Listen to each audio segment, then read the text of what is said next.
une auxiliaire de vie mange la nourriture, alors de là où elle travaille sans l'autorisation des gens de la maison, et finit par se retrouver tombée malade, histoire mystique. Avant toute chose, j'aimerais attirer votre attention. Quand vous allez travailler chez les personnes, et que ces personnes de cette maison-là vous n'ont pas donné l'autorisation de manger, de toucher les affaires, faites votre travail tel qu'on vous a expliqué au début, alors ne touchez pas. Écoutez cette histoire très triste de Jeanne. Jeanne, originaire alors de l'Afrique centrale. Une dame très très motivée et ça fait beaucoup d'années elle est auxiliaire de vie. Formée, c'est ce qu'elle fait comme travail, elle n'a jamais eu de problème. Voilà, il y a 7 ans de cela, Jeanne a été envoyée pour aller travailler dans la maison d'un couple qui était à la retraite aussi. Et donc, elle, son activité, c'était de s'occuper de la dame qui souffrait aussi à cette époque-là, qui était déjà à la retraite.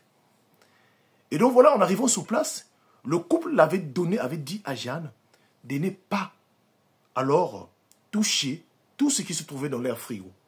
Car eux, dans la maison, ils ont une personne qui s'occupe de leur frigo. C'est-à-dire leurs achats du frigo, il y a une personne qui se touche. Et ne jamais aussi manger. Donc, ça fait plusieurs mois que Jeanne travaille dans cette maison-là. Elle venait, il n'y a pas un problème qui se passait. Ça fait des années, rien, l'harmonie était là. Elle ne touchait pas au frigo tant que ces personnes de la maison étaient là ou tant que ces personnes-là ne l'ont pas envoyé. Mais voilà un jour où Jeanne est arrivée au travail. Alors, de là, elle va avoir l'envie de manger quelque chose. Elle avait faim ce jour-là. Ça, vraiment, elle avait vraiment faim. Au lieu de prendre le courage d'aller demander à la dame qui était dans sa chambre, voilà Jeanne va aller ouvrir le frigo qui lui avait été interdit. Et là, elle va retrouver une assiette à l'intérieur avec une partie de la viande qui était bien préparée avec du riz. Et Jeanne va prendre cela, va manger une bonne partie et remettre le reste au frigo.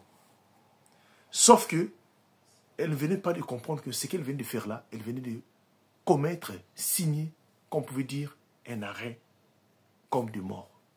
Sauf qu'après avoir mangé cela, quelques temps plus tard, Jeanne tombe malade.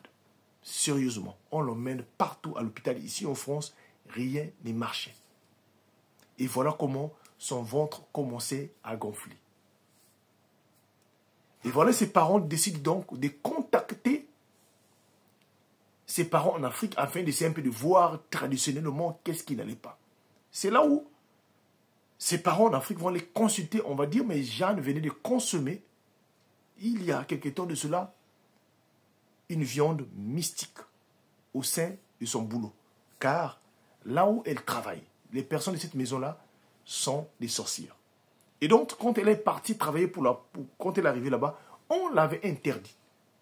Mais elle arrivait à prendre de la viande et du riz à l'insu de ses patrons et à consommer cela. Et c'est cette viande-là, comme elle n'est pas initiée, comme elle n'est pas de ce monde-là, c'est cette viande-là qui commence à agir comme ça et il faut vraiment une délivrance terrible. Voilà comment, à ce moment-là, ses parents qui étaient en France décident donc de renvoyer alors Jeanne en Afrique pour un travail spirituel afin que ce dernier soit sauvé. C'est à partir de son pays d'origine, c'est là où Jeanne va être sauvée. Il fallait alors faire un travail spirituel afin que Jeanne puisse faire sortir cette viande-là dans sa bouche. Et c'est ce qui fut fait pendant cette période-là. Et cette dernière a été sauvée. Quand elle est revenue en France, alors elle a décidé de ne plus alors exercer ce boulot-là. Ce que j'aimerais vous dire comme conseil, ce n'est pas le boulot, mais c'est vous-même. Quand vous allez chez les gens, vous ne connaissez pas la maison des personnes, ayez toujours une vie de prière. Ça peut arriver que vous n'êtes pas voleuse, que vous ne prenez pas. Mais cette maison-là peut avoir parfois des forces négatives qui vous poussent à commettre des choses parce que vous n'avez pas de vie de prière.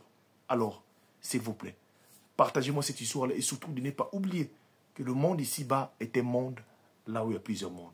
Chers auxiliaires de vie, chères femmes de chambre, qui que ce soit, quand vous allez travailler chez quelqu'un, faites attention et surtout ne prenez jamais ce qui n'est pas vous et alors respectez ce qu'on vous dit. Que Dieu nous bénisse. Partagez-moi cette histoire-là. Merci.